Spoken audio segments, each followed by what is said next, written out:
দেশের দুই বিভাগে ঝড় বৃষ্টি হতে পারে, অন্যত্র আকাশ থাকতে পারে মেঘলা। এছাড়াও তাপমাত্রাও বাড়তে পারে সামান্য। শুক্রবার এমন পূর্বাভাস দিয়েছে আবহাওয়া অফিস। আবহাওয়াবিদ AKM নাজমুল হক জানান, লঘুচাপের বর্ধিতাংশ পশ্চিমবঙ্গ ও তৎসংলগ্ন এলাকা পর্যন্ত বিস্তৃত রয়েছে। মৌসুমের স্বাভাবিক লঘুচাপ দক্ষিণ বঙ্গোপসাগরে অবস্থান করছে।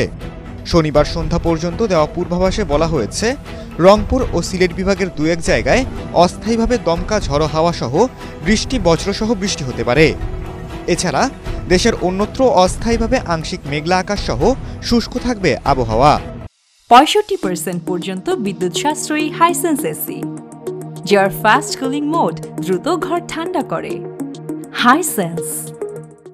সারা দেশের দিনের তাপমাত্রা সামান্য বৃদ্ধির পাশাপাশি রাতের তাপমাত্রা প্রায় অপরিবর্তিত থাকবে। দেশের দুই অঞ্চলের উপর দিয়ে সর্বোচ্চ 60 কিলোমিটার বেগে ঝড় ও বজ্রসহ বৃষ্টি হতে পারে বলে আশঙ্কা করছে আবহাওয়া অফিস। শনিবার সকাল 9টা পর্যন্ত দেশের অভ্যন্তরীণ নদীবন্দরগুলোর জন্য দেওয়া এক সতর্কবার্তায় একথা জানানো হয়েছে। আবহাওয়াবিদ মোহাম্মদ ওমর ফারুকের স্বাক্ষর করা বিজ্ঞপ্তিতে বলা হয়, ময়মনসিংহ এবং সিলেট অঞ্চলের উপর দিয়ে পশ্চিম অথবা উত্তর পশ্চিম দিক থেকে ঘন্টায় 45 থেকে 60 কিলোমিটার বেগে অস্থায়ীভাবে দমকা অথবা ঝড়ো হাওয়া বয়ে যেতে পারে।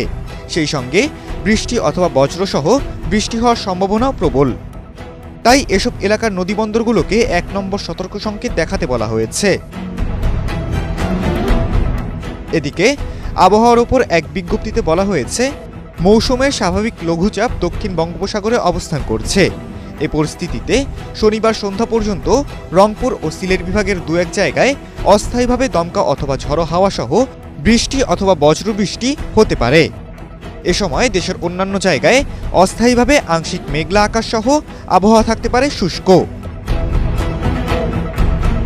খালিদুল ইসলাম তানভীর, ATN বাংলা।